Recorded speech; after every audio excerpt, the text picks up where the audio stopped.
नमस्ते बच्चों।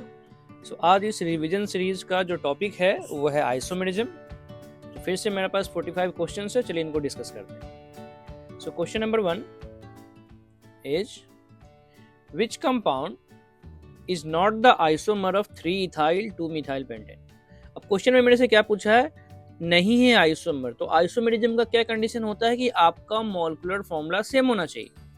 ठीक है, तो उसमें सिंपल सा पॉइंट क्या है कि आप यहाँ पे कार्बन काउंट कर लो। देखो 3-ethyl मतलब 2 कार्बन तो यहाँ पे है, 2-methyl का मतलब 1 कार्बन यहाँ पे है, और पेंटेन का मतलब 5 कार्बन।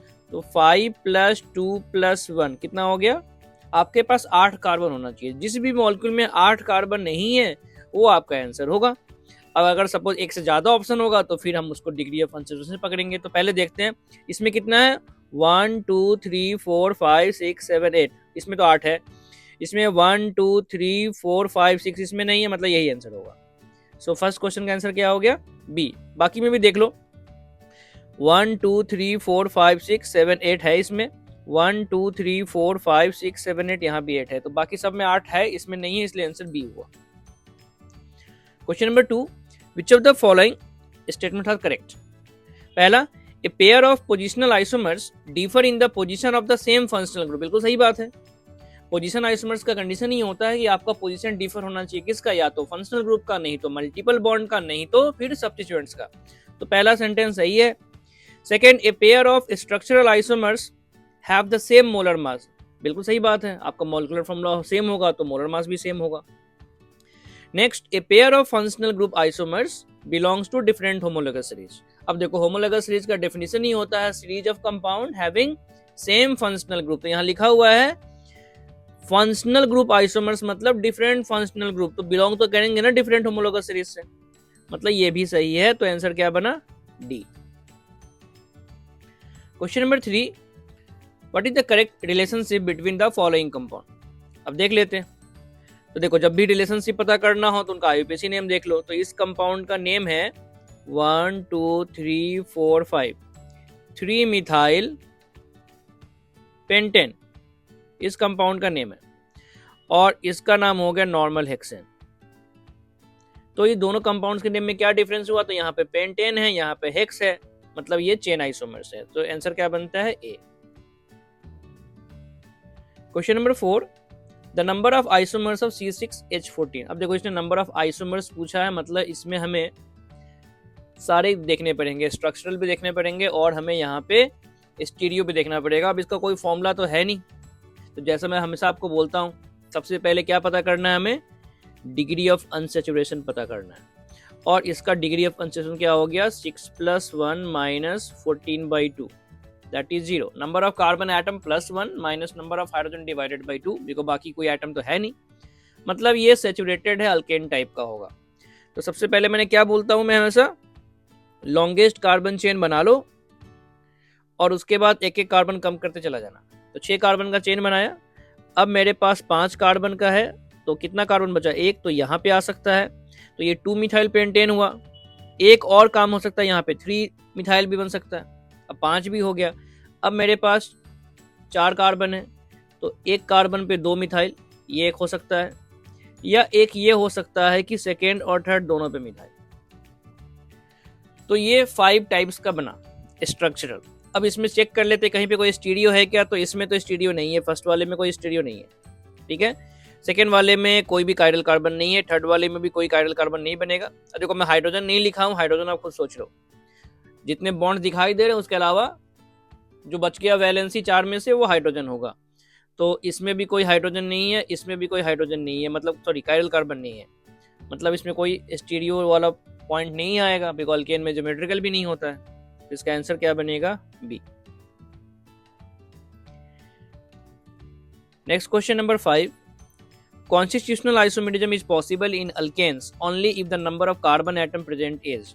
अब देखो बात है यहाँ पे, कॉन्स्टिट्यूशनल का मतलब हो गया स्ट्रक्चरल। अब स्ट्रक्चर में क्या आता है, चेन आता है, पोजीशन आता है। तो अल्केन में तो पहले ही बोल दिया गया, अल्केन मतलब फंक्शनल नहीं करना होगा। उसके बाद यहाँ पे रिंग चेन भी पॉसिबल नहीं होगा, बिकॉज अल्केन में रिंग नहीं बन सकता है, ना इसमें मेटामेरिज्म होगा, ठीक है, ना इसमें टॉटोमेरिज्म होगा। तो हमें चेन और पोजीशन के बारे में सोचना है। तो अल्केन में होने के लिए सबसे मिनिमम क्या, देखो अगर 2 कार्बन है तो कुछ हम डिफरेंस नहीं लिख सकते, 3 कार्बन में भी डिफरेंस नहीं लिख सकते, लेकिन जब 4 होगा तो इसको हम पेरेंट चेन चेंज कर सकते हैं। एक ब्यूटेन लिख सकते हैं, एक 2 मिथाइल प्रोपेन लिख सकते हैं। तो 4 कार्बन या उससे ज्यादा पे शुरू होगा, तो आंसर क्या बनेगा? बी। Question number 6, which type of isomerism is observe between 1 and 2? अब देखो कौन सा फंक्शनल ग्रुप है यहाँ पे? एस्टर। यहाँ भी कौन है? एस्टर। तो एस्टर कैसा फंक्शनल ग्रुप है? तो पॉलीवैलेंट फंक्शनल ग्रुप है। एस्टर जो है वो पॉलीवैलेंट फंक्शनल ग्रुप है। और एक बार देखो यहाँ पे C डबल बॉन्ड O में एक बार यहाँ पे C2H5 अटैच्ड है, यहाँ पे CH3 अटैच्ड है, और दूसरे वाले में यहाँ पे C डबल बॉन्ड O पे यहाँ पे CH3 अटैच्ड है और यहाँ पे C2H5 अटैच्ड है। तो कभी भी पॉलीवैलेंट फंक्शनल ग्रुप में nature of R group change होता है, मतलब या तो वहां पे नंबर ऑफ कार्बन चेंज हो जाए या फिर उनमें ब्रांचिंग चेंज हो जाए, तो उनको हम मेटामर्स बोलते हैं। तो आंसर क्या बनता है? बी। तो 6 का आंसर हो गया बी। Question number 7, how many structural isomers exist for C7H8O where each isomer contain a phenyl group? अब देखो C7H8O, अगर मैं इसका डिग्री ऑफ अनसेचुरेशन निकालूं तो क्या आ जाएगा? 7+1 -8, ऑक्सीजन को जरूरत नहीं होता फॉर्मूले में, तो 8 - 4 मतलब यहाँ पे DiO4 होगा। अब इसने बोल दिया सबके अंदर फिनाइल मिलना चाहिए, तो सबके अंदर अगर फिनाइल मिलना चाहिए तो फिनाइल ग्रुप का DiO4 होता है, मतलब 4 तो यही कंज्यूम कर गया। अब क्या बचा मेरे पास? एक ऑक्सीजन और एक कार्बन। तो एक क्या कर सकते हैं, यहाँ पे हम अल्कोहल बनाए और यहाँ पे हम मिथाइल लगाए। अब देखो ये मैंने ऑर्थो पे लगाया है, सिमिलरली मेटा पे और पैरा पे मैं 3 लिख सकता हूँ। Ortho methyl phenol, Meta methyl phenol, para methyl phenol, ये हो गया। और एक काम कर सकता हूं मैं, यहाँ पे फिनाइल पे मैं CH2OH कर दूं, मतलब एलिफेटिक अल्कोहल बनाया। और एक काम और मैं सोच सकता हूँ, जहाँ पे अल्कोहल हो सकता है वहां पे ईथर भी आ सकता है। तो ये 5 वेरिएशंस आएंगे, तो इसका आंसर क्या बनता है? A. Question number 8, the enolic form of acetone contain. अब देखो इनॉल मतलब ये टॉटोमेरिज्म की बात कर रहा है, ये हो गया acetone, is the common name of propanone. अब इसका जो इनॉल फॉर्म होगा उसमें अल्फा हाइड्रोजन को हम भेजते हैं ऑक्सीजन के पास और डबल बॉन्ड बनाते हैं अल्फा और कार्बोनिल कार्बन के बीच में। तो मुझे इस स्ट्रक्चर के बारे में पूछा गया है, ठीक है। अब इसमें देखो क्या काम करना है हमें, तो सिग्मा काउंट करना है। तो देखो जितने हाइड्रोजन है उतना सिग्मा तो होगा ही, तो 2, 3 और 3, 6 तो ऐसे ही हो गया। अब कार्बन कार्बन काउंट कर लो, एक यहाँ पे, एक यहाँ पे और एक यहाँ पे, मतलब 9 सिग्मा है।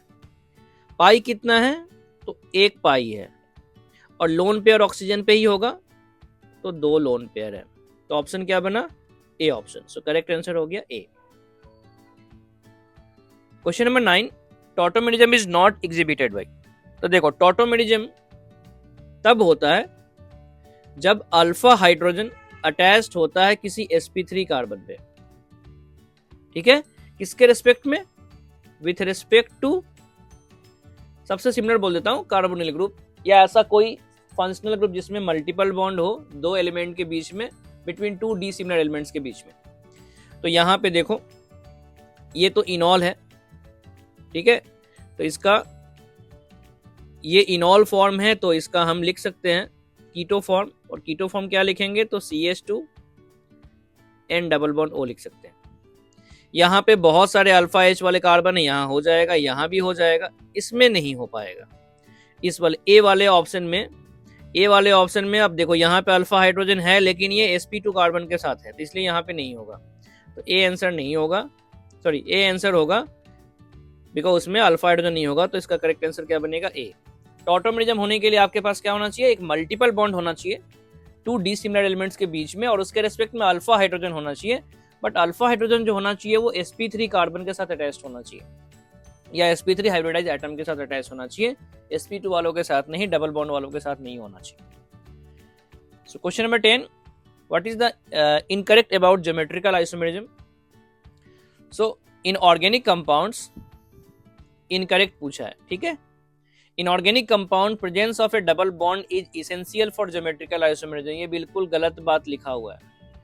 ज्योमेट्रिकल आइसोमेरिज्म डबल बॉन्ड पे भी होता है और साइक्लिक रिंग में भी होता है। तो इसने लिखा इसेंशियल है कौन, डबल बॉन्ड, नहीं ये पॉइंट गलत है, तो ये कैंसर हो सकता है। आगे चेक कर लेते हैं। Geometrical isomers can be separated by fractional distillation. तो ज्योमेट्रिकल आइसोमर्स जो होते हैं वो स्ट्रक्चरल आइसोमर्स है, ठीक है, वो क्या है, स्ट्रक्चरल आइसोमर्स है। और स्ट्रक्चरल आइसोमर्स का जो फिजिकल प्रॉपर्टीज होता है, क्या होता है, फिजिकल प्रॉपर्टीज होता है, वो डिफरेंट होता है। और जिसका फिजिकल प्रॉपर्टीज डिफरेंट होगा तो उसका बॉइलिंग पॉइंट भी डिफरेंट होगा, बॉइलिंग पॉइंट डिफरेंट होगा तो हम फ्रैक्शनल डिस्टिलेशन भी कर सकते हैं। तो ये तो सही बात लिखा हुआ है। Third, it arises due to restriction rotation of atom about double bond, हो सकता है। इसने ये नहीं लिखा है केवल डबल बॉन्ड, इसने लिखा है ड्यू टू डबल बॉन्ड, हो सकता है, हाँ हो सकता है, तो ये सही बात लिखा हुआ है। A pair of geometrical isomers are simultaneously a pair of diastereomers, ये बात भी सही है।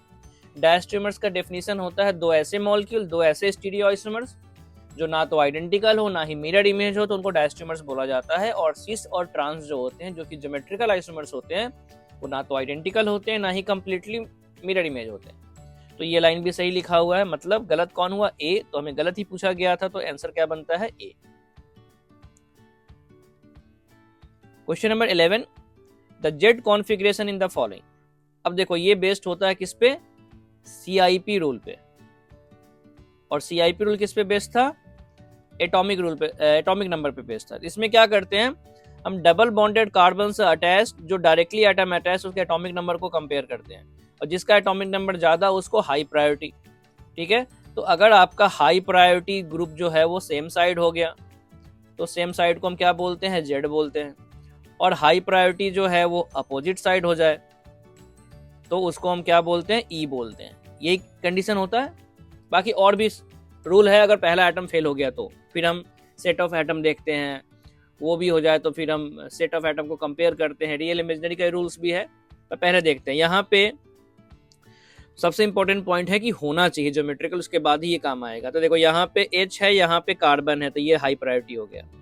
यहाँ पे C2H5, यहाँ पे C3H7, इसमें C3H7 का प्रायोरिटी ज्यादा हो गया, तो ये Z हो गया। C3H7 C2H5 में C3H7, H और CH3 में CH3, ये अपोजिट साइड चला गया तो E हो गया। फ्लोरीन और H में फ्लोरीन, क्लोरीन और ब्रोमीन में ब्रोमीन, तो ये E हो गया। यहाँ पे फ्लोरीन फ्लोरीन, तो यहाँ तो पॉसिबल ही नहीं है, तो आंसर क्या बनता है, A। High priority same side होने पे Z बोलते हैं। Question number 12, which of the following compound will exhibit cis trans geometrical isomerism. अब देखो यहाँ पे पहला है 2 ब्यूटीन, मतलब CH3 CH double bond CH, CH3 में सिस ट्रांस नहीं लिख रहा हूं, कुछ भी लिख लो। उसके बाद है 2 ब्यूटाइन, उसके बाद है 2 ब्यूटेनॉल, और उसके बाद है ब्यूटेनल। तो ज्योमेट्रिकल आइसोमेरिज्म के लिए क्या कंडीशन है, या तो डबल बॉन्ड होना चाहिए, नहीं तो साइक्लिक रिंग होना चाहिए। तो साइक्लिक कहीं है नहीं, डबल बॉन्ड पे देखना है। ट्रिपल बॉन्ड पे नहीं होता है, तो ये तो ऐसे ही कैंसिल आउट हो गया। यहाँ भी नहीं होगा, यहाँ भी नहीं होगा। यहाँ डबल बॉन्ड ऑक्सीजन के साथ है, बट उसके साथ एक और पॉइंट है कि डबल बॉन्ड में ऑक्सीजन नहीं, कार्बन कार्बन चल सकता है, कार्बन नाइट्रोजन चल सकता है।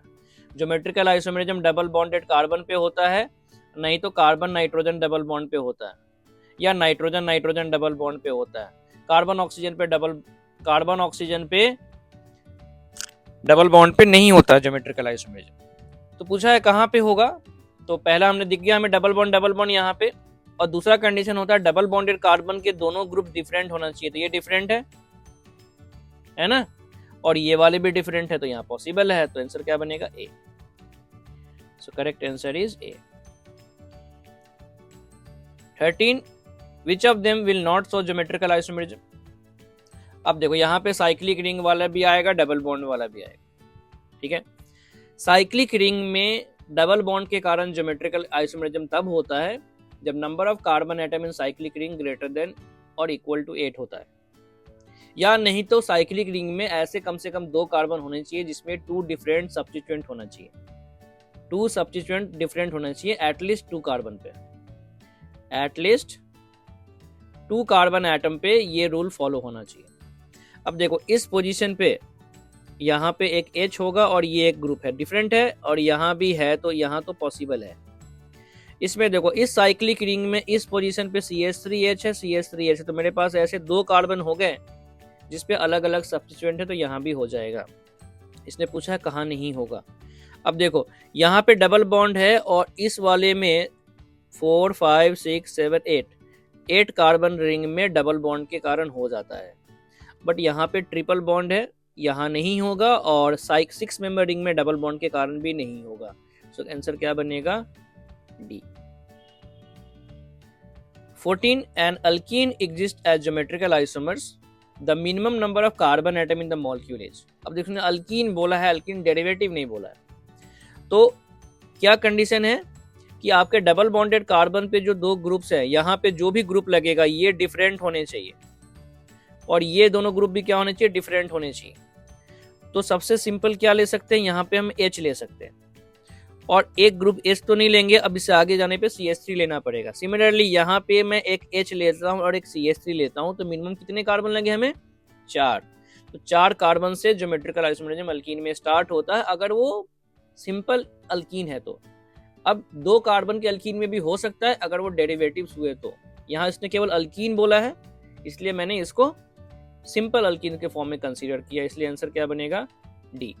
अब कोई बोलेगा 2 कार्बन पे कैसे होगा? तो हो सकता है, मान लो यहाँ पे H है, यहाँ पे क्लोरीन है, यहाँ पे कुछ फ्लोरीन है, यहाँ पे कुछ ब्रोमीन है, इस तरह के कंपाउंड, लेकिन ये तो अल्कीन के डेरिवेटिव्स हो गए या किसी दूसरे फंक्शनल ग्रुप का डेरिवेटिव हो गया। 15 the number of isomers for the compound with molecular formula C2BrClFi।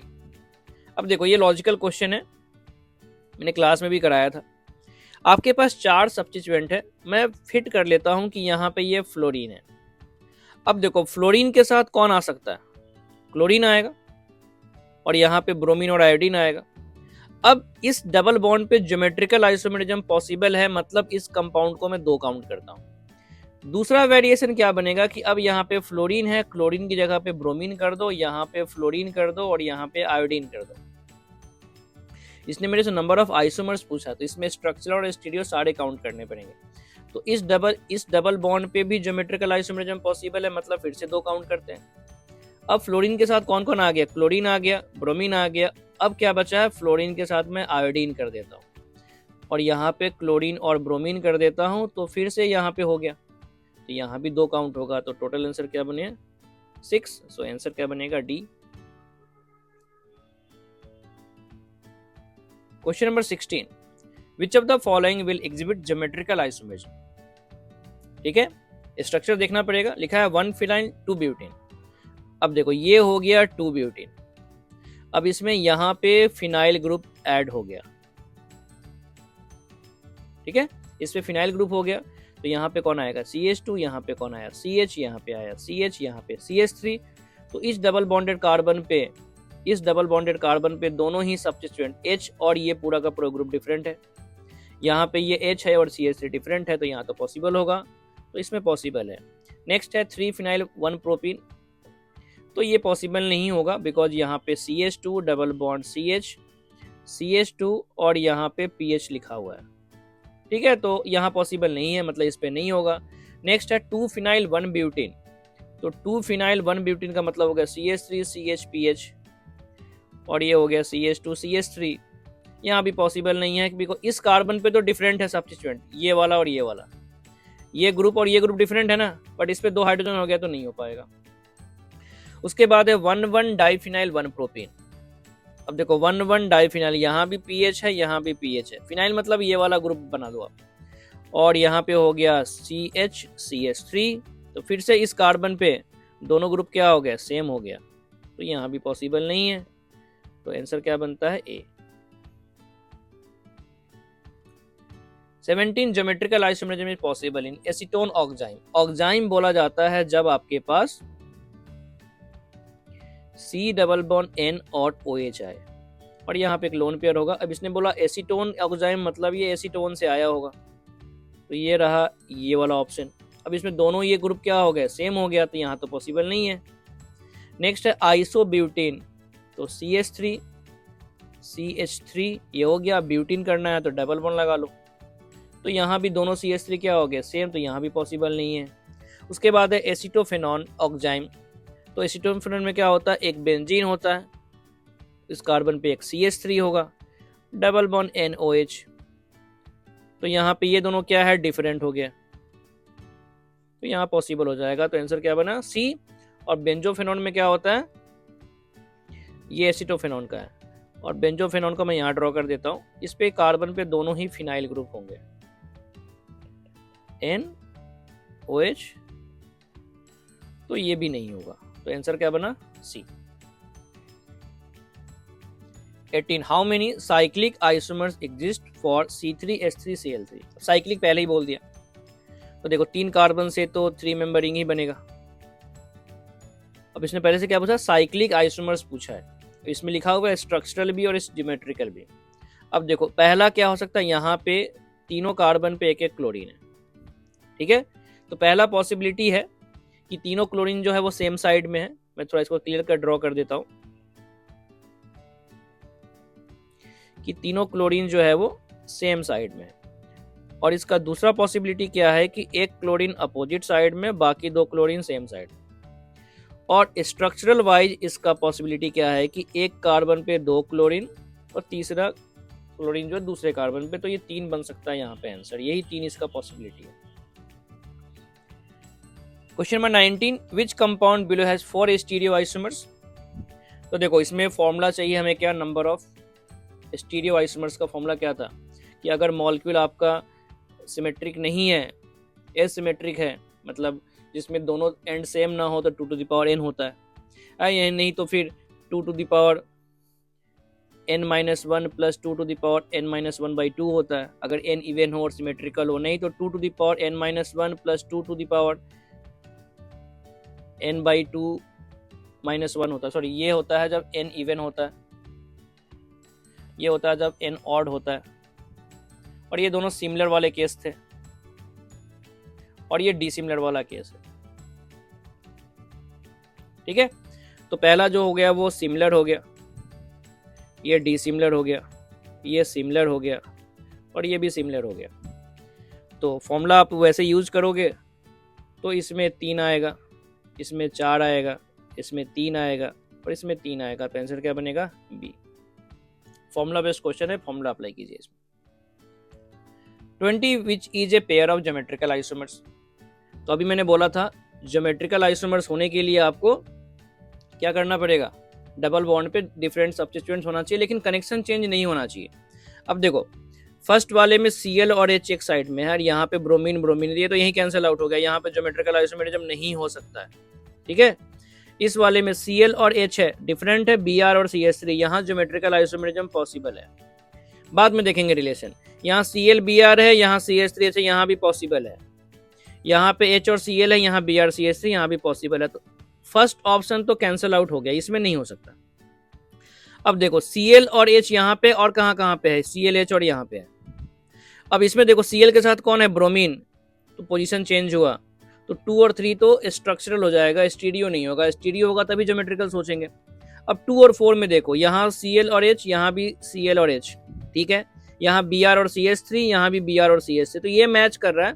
But यहाँ पे क्लोरीन और ब्रोमीन सेम साइड में, यहाँ क्लोरीन और ब्रोमीन अपोजिट साइड में है। तो हम बोलेंगे कि यहाँ पे इसका जो साइज हो गया वो Z हो गया, और ये कौन हो गया, E हो गया। तो 2 और 4 जो होगा वो आंसर बनेगा। तो आंसर क्या बनेगा, सी।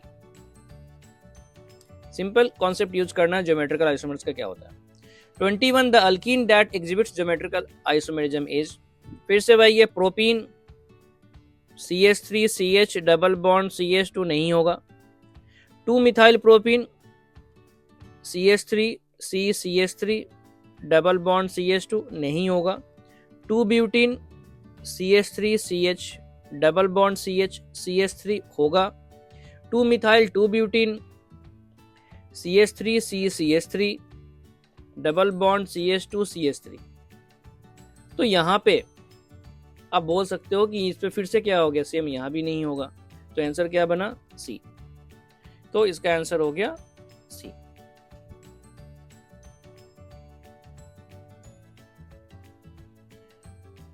Question number 22, the correct stereochemical name of. अब देखो इसमें जरा नंबरिंग कर लेते हैं। ये अपना हो गया एस्टर, तो यहाँ से 1 2 3 4 5 6 7, ये आईयूपीएसी का नंबरिंग हो गया।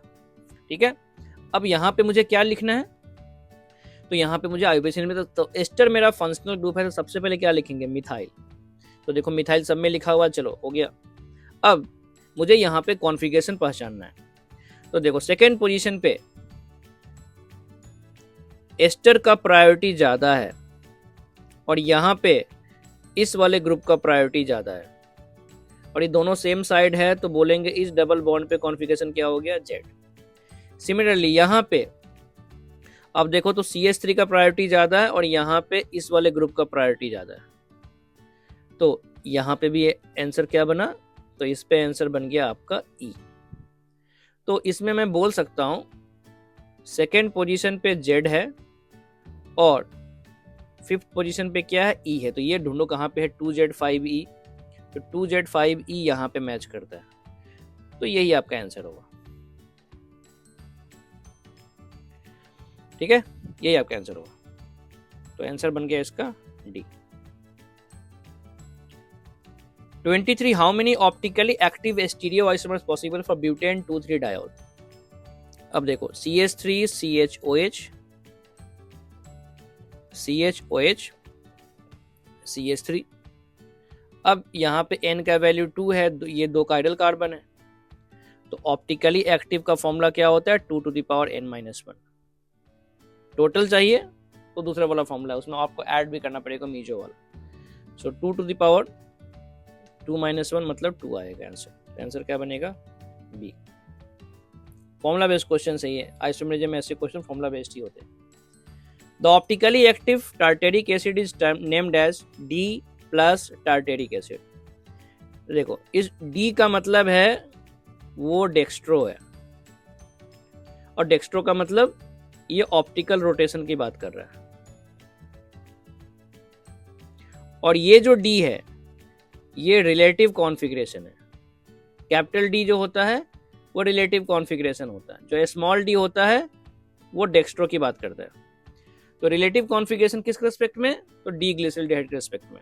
तो पहला the name is this because it has a positive optical rotation, बिल्कुल सही बात है, ऑप्टिकल रोटेशन यहाँ पे पॉजिटिव होता है, तो ऑप्टिकल रोटेशन यहाँ लिखा हुआ है, यहाँ पे ऑप्टिकल रोटेशन लिखा है, यहाँ लिखा है, मतलब बी तो नहीं है, ACD में कोई आंसर है। उसके बाद डिराइव फ्रॉम डी ग्लूकोज गलत, डिराइव फ्रॉम डी ग्लिसरॉल्डिहाइड सही, व्हेन सब्स्टिट्यूटेड बाय ड्यूटेरियम नहीं, ड्यूटेरियम का कुछ लेना देना नहीं है यहाँ पे, तो आंसर क्या बनता है, सी। डी का मतलब ग्लिसरॉल्डिहाइड को देखा गया है और प्लस का मतलब डेक्स्ट्रोरोटेटरी है, तो आंसर क्या बनेगा, सी। 25 the smallest alcohol which exhibit optical activity. तो सबसे छोटा अल्कोहल जो दिखा सकता है, तो इसमें आप देखो काइरल कार्बन कहाँ पे है, तो डी में मिलेगा, CH3 CHOH CH2 CH3। Chiral carbon यहाँ भी मिलेगा, बट इसके पास 5 कार्बन है और इसके पास 4 कार्बन है, इन सब में तो काइरल कार्बन ही नहीं है, इसलिए आंसर क्या बना, डी। 26 the structure shows. अब देखो इस डबल बॉन्ड पे ज्योमेट्रिकल आइसोमरिज्म तो है नहीं, बट ये जो कार्बन है वो काइरल है, तो क्या होगा, ऑप्टिकल होगा, तो आंसर क्या बन गया, बी। 27 which of the following compound is optically inactive. तो ऑप्टिकली इनएक्टिव के लिए क्या होना चाहिए, लैक ऑफ काइरल कार्बन होना चाहिए, लैक ऑफ काइरल कार्बन। तो ये कार्बन काइरल है, ये कार्बन काइरल है, यहाँ पे ये कार्बन काइरल है, बट यहाँ पे इस मॉलिक्यूल में प्लेन ऑफ सिमेट्री है, तो इस मॉलिक्यूल में प्लेन ऑफ सिमेट्री है, मतलब यही आंसर बनेगा, तो आंसर क्या हो गया, सी। 28 the number of chiral carbon present in the following compound. बहुत इजी है यार, देखो ये रहा और ये रहा और इवन ये वाला भी है, क्या आंसर बना, बी। और कोई कार्बन काइरल इसमें नहीं है। 29 विच of the following compound has S configuration. अब देखो यहाँ पे फर्स्ट प्रायोरिटी कौन है, ब्रोमीन, सेकंड है OH, ये हो गया फोर्थ प्रायोरिटी, ये हो गया थर्ड प्रायोरिटी। 1 से 2 दिखाई दे रहा है एंटी क्लॉकवाइज, लेकिन लोएस्ट प्रायोरिटी जब हॉरिजॉन्टल पोजीशन पे होता है तो अपोजिट आंसर हो जाता है। तो दिख रहा है ये हमें एस, लेकिन होगा इसका आंसर क्या, आर। यहाँ पे ये 1 है, ये 2 है, ये 3 है, ये 4 है, तो 1 से 2 की तरफ जा रहे हैं, आंसर क्या हो गया, R, because lowest priority vertical पे है। यहाँ पे ये 1 है, ये 2 है, ये 3 है, ये 4 है, और 1 से 2 जाने में कभी 3 को क्रॉस नहीं करते हैं, 4 की तरफ से जाते हैं, और इस बार आंसर में क्या दिखाई दे रहा है, एस। यहाँ पे ये 1 है, ये 2 है, ये 3 है, ये 4 है। लोएस्ट प्रायोरिटी अगर वर्टिकल पे है तो सीधा आंसर आता है, बट अगर हॉरिजॉन्टल पे है तो उल्टा करना पड़ता है। तो 1 से 2 में जाऊंगा, 3 की तरफ से नहीं जाऊंगा, 4 की तरफ से जाऊंगा, तो ये मुझे क्या दिखाई दे रहा है, आर। तो आंसर क्या बना, C. Question number 30, enantiomers are non superimposable that are mirror image of one another. बिल्कुल सही बात है, तो आंसर इसका तो बी है, डेफिनेशन है, डायरेक्टली बोल सकते हो। 31, out of following the alkyne that exhibit optical isomerism. आपको ये देखना है कहाँ पे कायरल कार्बन है। 3 methyl 1 pentene, CH2 double bond CH, CH3, C2H5, ये कार्बन कायरल हो गया। 3 methyl 2 pentene, CH3, CH double bond C, CH3, CH2, CH3, इसमें कोई कायरल कार्बन नहीं है, ये नहीं होगा। 4 methyl 1 pentene, CH2 double bond CH, CH2, CH, CH3, CH3, इसमें भी कोई कार्बन कायरल नहीं है। And 2 methyl 2 pentene, CH3, CH3 double bond CH, CH2, CH3, इसमें भी कोई कार्बन कायरल नहीं है। तो आंसर क्या बन गया, ए का स्ट्रक्चर ये था, तो आंसर इज ए। अल्कीन के बारे में ऑप्टिकल पूछा, याद रखना डबल बॉन्ड पे ऑप्टिकल आइसोमेरिज्म नहीं होता है, तो आपको कायरल कार्बन ढूंढना चाहिए। 32, विच of the following is not true of enantiomers. Enantiomers वो होते हैं जिनका फिजिकल प्रॉपर्टी सेम होता है, they differ only in specific rotation या कायरल रिएजेंट्स के साथ रिएक्शंस में थोड़ा डिफर करते हैं। मेल्टिंग पॉइंट सेम होता है, बॉइलिंग पॉइंट सेम होता है, डेंसिटी सेम होता है, बिकॉज ये सब फिजिकल प्रॉपर्टीज है। स्पेसिफिक रोटेशन में वो डिफर करते हैं। पीपीएल लाइट के अगेंस्ट उनका ऑप्टिकल एक्टिविटी अलग अलग होता है। 33, total number of stereo isomers compound. फिर से देखो ये डी सिमिलर है, तो 2 टू द पावर 2, बिकॉज यहाँ पे आपके पास 2 कायरल कार्बन है, तो आंसर क्या बनेगा, 4। 34, the most stable conformation of 2 fluoro ethane to amine. Ethane to amine देखो यहाँ पे है, एक पे है फ्लोरीन और एक पे है NH2। अब यहाँ पे एक पॉइंट देखो, इस कार्बन पे 2 ग्रुप हाइड्रोजन है और एक फ्लोरीन है, और इस कार्बन पे 2 हाइड्रोजन और एक NH2 है। अगर जिस बॉन्ड पे मैं कन्फॉर्मेशनल आइसोमेरिज्म देख रहा हूँ उससे अटैच जितने भी कार्बन है, ये वाला और ये वाला, अगर किसी भी एक कार्बन पे भी सारे ग्रुप सेम नहीं है तो आपके पास 4 कन्फर्मर्स होते हैं। और इसमें दोनों कार्बन में से अगर किसी भी एक कार्बन पे 3 ग्रुप सेम, मान लो किसी पे भी 3 H हो जाता है या 3 फ्लोरीन हो जाता है, उस केस में 2 कन्फर्मर्स मिलते हैं। तो यहाँ पे मुझे 4 कन्फर्मर्स मिलने वाला है डिफरेंट। और 4 में से क्या क्या नाम होता है, fully eclipsed, partially eclipsed, gauche and anti. तो जनरली गॉच और एंटी जो होते हैं, गॉच और एंटी जो होता है उनको हम बोलते हैं स्टैगर्ड फॉर्म, और पार्शियल इक्लिप्स, फुल इक्लिप्स जो होता है वो इक्लिप्स फॉर्म का पार्ट हो गया। अब गॉच और एंटी में देखा जाए तो जब हाइड्रोजन बॉन्डिंग होता है तो गॉच ज्यादा स्टेबल होता है, और गॉच का मतलब हो गया कि आपका जो एंगल है वो 60 डिग्री नहीं तो 300 दिखेगा, डाइहेड्रल एंगल। और अगर एंटी की बात करें तो इसमें डाइहेड्रल एंगल क्या दिखता है, 180 डिग्री। तो हाइड्रोजन बॉन्डिंग के केस में जो गॉच होता है वो एंटी से ज्यादा स्टेबल होता है। और यहाँ पे क्या है, फ्लोरीन है और NH2 है, इनके बीच में हाइड्रोजन बॉन्ड बनेगा, तो आंसर क्या बनेगा, गॉच। तो देखो कहाँ पे NH2 और फ्लोरीन 60 पे नहीं तो 300 डिग्री पे हो, तो यहाँ दिखाई दे रहा है 60 डिग्री, तो यही आंसर होगा। 35, विच of the following will have the list hinder rotation about carbon carbon double bond. जिसमें रोटेशन इजी होगा, और रोटेशन इजी होता है सिंगल बॉन्ड में डबल बॉन्ड से ज्यादा, डबल बॉन्ड में ट्रिपल बॉन्ड से ज्यादा, ठीक है। तो इसलिए यहाँ पे सिंगल बॉन्ड वाला कौन है, इथेन है, इसलिए यही आंसर होगा। साइक्लिक रिंग में भी रोटेशन सिंगल बॉन्ड से कम होता है, इसका आंसर बन गया A. 36 in the Newman projection formula of least stable staggered form of n butane. Least stable staggered बोल रहा है, मतलब गॉच और एंटी की केवल बात करेंगे। तो लीस्ट स्टेबल कौन है, गॉच, बिकॉज यहाँ पे जो ग्रुप्स होंगे कितने एंगल पे होंगे, 60 पे, और यहाँ पे कितने पे होगा, 180 में। तो गॉच के केस में जो होगा, जो वांडर वाल स्ट्रेन जिसको हम स्टेरिक स्ट्रेन बोलते हैं, वांडर वाल स्ट्रेन जो होगा वो ज्यादा होगा। तो which of the following reason is the cause of its unstability, तो रीजन क्या होगा, ए। 60 डिग्री पे और 180 डिग्री पे टॉर्शनल स्ट्रेन सेम होता है। Torsional strain is due to bond pair repulsion, ठीक है। इसका आंसर क्या बनेगा, ए। नोट्स देखो, आपको सब समझ में आएगा।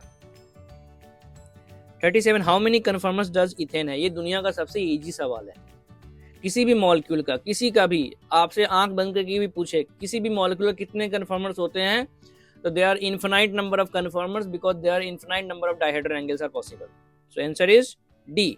बट यही पे पूछता है how many different conformers are possible for ethane, तो आंसर 2 होता, ठीक है। इसका आंसर होगा D. 38 the two structure 1 and 2 represent. अब एक पॉइंट देखो, जब ऐसे क्वेश्चन आए ना, आपको जरा फॉर्मूला लिखना पड़ेगा। अब देखो, ये हो गया, जो डॉट होता है वो होता है फ्रंट कार्बन, तो ये रहा फ्रंट कार्बन। अब इस पे कौन है, तो 3 हाइड्रोजन है, और जो सर्कल है ये वाला, ये हो गया रियर कार्बन। अब इस पे कौन कौन है, तो उसके साथ अटैच्ड है 3 CH3। तो पहला मॉलिक्यूल तो ये है जिसमें ऑब्जर्वर देख रहा है इस बॉन्ड को, ठीक है, ऑब्जर्वर इस बॉन्ड को देख रहा है। दूसरे वाले में जो फ्रंट कार्बन है, ये आपका फर्स्ट मॉलिक्यूल हो गया। सेकेंड मॉलिक्यूल की बात करें तो इसमें फ्रंट कार्बन पे 2 हाइड्रोजन है और एक CH3 है, ठीक है, और जो रियर कार्बन है उस पे 1 हाइड्रोजन है और 2 CH3 है। इस बॉन्ड को देखा जा रहा है, ऑब्जर्वर अगर यहां से देख रहा है तो। अब यहां पे देख के क्या पता चल रहा है कि ये मॉलिक्यूल का पेरेंट चेन ही अलग अलग है। इस मॉलिक्यूल का पेरेंट चेन ये है और इस मॉलिक्यूल का पेरेंट चेन ये है, तो ये तो स्ट्रक्चरल आइसोमर्स हो गया, जिसको हम क्या बोलते हैं, कॉन्स्टिट्यूशनल आइसोमर्स बोलते हैं। तो आंसर क्या बनेगा, C. 39 isomers which can be inter converted through rotation around a single bond are called as conformers. ये तो बेसिक डेफिनेशन है यार, ठीक है। डायस्ट्रोमर्स क्या होता है, जो मिरर इमेज ना हो, ना आइडेंटिकल हो। इनस्ट्रूमर्स मिरर इमेज हो, नॉन सुपर इम्पोजिबल हो। और पोजिशनल का मतलब है जिसमें पोजीशन का डिफरेंस हो, उसमें रोटेशन का ऐसा कुछ फंगा नहीं है। 40 which of the following is gauche conformer. अभी मैंने बोला था गॉच के लिए आपको क्या देखना है, जो भी आपका बल्की ग्रुप है, बल्की ग्रुप का डायहेड्रल एंगल कितना होना चाहिए, 60 डिग्री, नहीं तो या तो थीटा, नहीं तो 360 डिग्री माइनस थीटा, ये देखना पड़ता है। अब देखो बल्की ग्रुप कौन है, CH3 ये हो गया 120 डिग्री। यहाँ पे CH3 क्या हो गया, 180 डिग्री, अपोजिट दिखाई दे रहा है। यहाँ पे CH3 कितना हो गया, 120 डिग्री, और यहाँ पे CH3 कितने पे है, 60 डिग्री। तो यही आंसर है। गॉच कन्फर्मर्स कितने पे मिलता है, 60 पे मिलता है। 41 in the given 4 conformational isomers which of the following has minimum torsional strain। Minimum torsional strain का मतलब बॉन्ड के सामने बॉन्ड नहीं आना चाहिए, मतलब ये वाला कंडीशन नहीं आना चाहिए, इसमें ये कंडीशन आना चाहिए, ठीक है।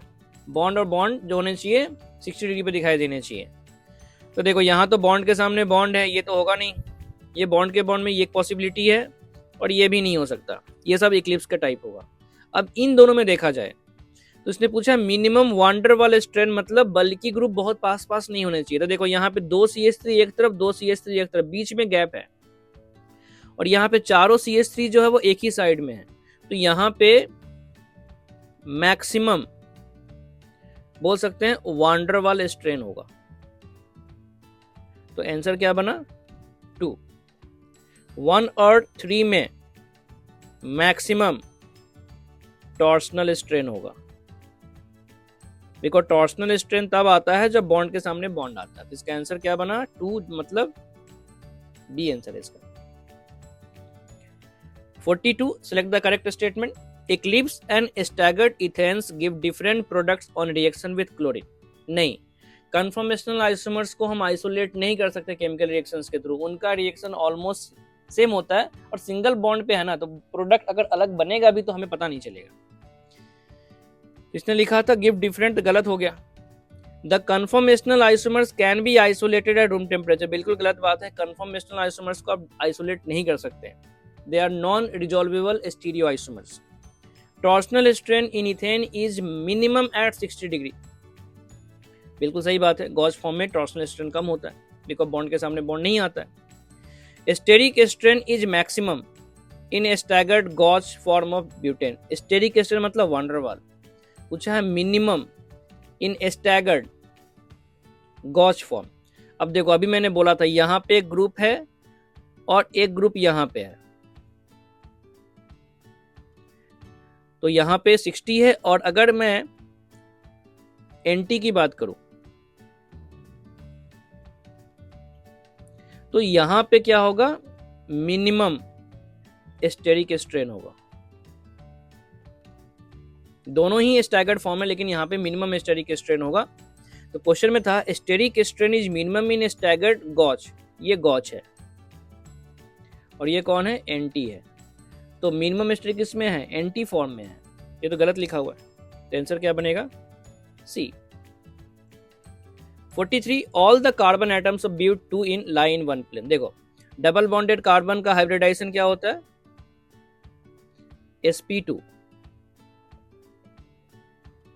और sp2 वाला जो भी एटम होगा उसके सारे बॉन्ड्स एक प्लेन में होंगे। मतलब ये वाला बॉन्ड के कारण ये कार्बन और ये कार्बन, ये वाला कार्बन, ये दोनों कार्बन एक प्लेन में है। ये कार्बन और ये कार्बन, ये कार्बन और ये कार्बन एक प्लेन में, बिकॉज दोनों ही sp2 है। और इस कार्बन के साथ ये अटैच्ड है, मतलब ये दोनों भी एक प्लेन में है। अब इसके साथ ये अटैच्ड है तो ये भी एक प्लेन में है, और इसके साथ ये अटैच्ड है तो ये भी एक प्लेन में है। तो ये दोनों एक प्लेन में, ये दोनों एक प्लेन में और ये दोनों एक प्लेन में, तो सारे क्या हो गए? एक प्लेन में आ गए। तो पहला सेंटेंस तो सही लिखा हुआ है। और लिखा है all the carbon atoms but 2 ene are sp2 hybrid, गलत। ये sp3 वाला है और ये sp3 वाला है, तो ये गलत हो गया। तो 1 इज ट्रू, 2 इज फॉल्स, ये बनेगा। तो आंसर क्या बनेगा? C. 44, generally trans isomers are more stable than cis isomer, बिल्कुल सही बात है, ये सही बात लिखा हुआ है। The cis isomers is the one in which 2 similar groups are on the same side और डबल बॉन्ड, ये भी सही बात लिखा हुआ है। लेकिन ये एक्सप्लेन नहीं कर रहा है, क्यों? तो ट्रांस इसलिए ज्यादा स्टेबल होता है बिकॉज उसमें स्टेरिक स्ट्रेन कम होता है। तो इसके लिए ये लिखा होना चाहिए था cis isomers is more stable because it have 2 bulky groups are on the same side that causes more steric repulsion। दोनों सही है लेकिन एक्सप्लेन नहीं करे, इसलिए आंसर क्या बनेगा? बी बनेगा। 45, staggered form is less stable then the Eclipse form. Staggered form ज्यादा स्टेबल होता है बिकॉज इसमें टॉर्सनल स्ट्रेन कम होता है, तो ये तो गलत लिखा हुआ है। The conformation in which the bond pair of 2 central atoms are very far from one another is called a staggered form, बिल्कुल सही बात है। जहां पे बॉन्ड पेयर दूर दूर हो जाए, जहां पे बॉन्ड पेयर दूर दूर, इसी को हम क्या बोलते हैं? स्टैगर्ड बोलते हैं। और जहां पे बॉन्ड के सामने बॉन्ड दिखाई दे तो ये क्या हो जाता है? इक्लिप्स हो जाता है। तो कहां पे लिखा है वेरी फार, तो स्टैगर्ड में होता है। तो the conformation in which bond pair of 2 central atoms are very far from one other is called staggered, ये सही बात लिखा हुआ है। तो पहला गलत, दूसरा सही, तो ये तो डी ऑप्शन बना। इसका आंसर क्या बनेगा? डी। तो ये था आइसोमेरिज्म के 45 क्वेश्चंस का डिस्कशन।